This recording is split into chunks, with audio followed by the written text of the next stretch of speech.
In this session, we'll start with the application of analytics in the banking and financial services industry. Credit scoring is one of the key areas where analytics is widely used in banking industry. Credit scoring is a function where lenders, that is banks, try to measure the ability of a borrower to repay loan. As we know, banks lend credit to customers. They want to reduce the loss through non-performing assets, which are loans that borrowers are unable to pay.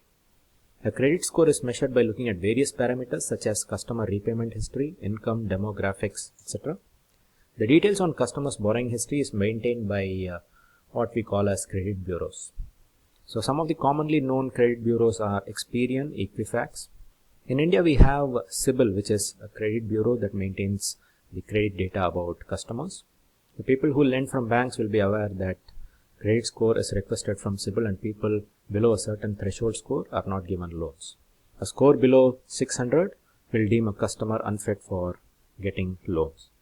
So here we see a sample scorecard, a credit scorecard. So you measure a customer's credit using three parameters: the business stability, that is the business of the customer who is borrowing, the bank account balance he has, and the credit utilization, and you assign specific number of points if he falls under specific parameters. And then you total up all the score and you get a final score, and that is the credit score that's assigned to the customer. So this again is a sample credit scorecard.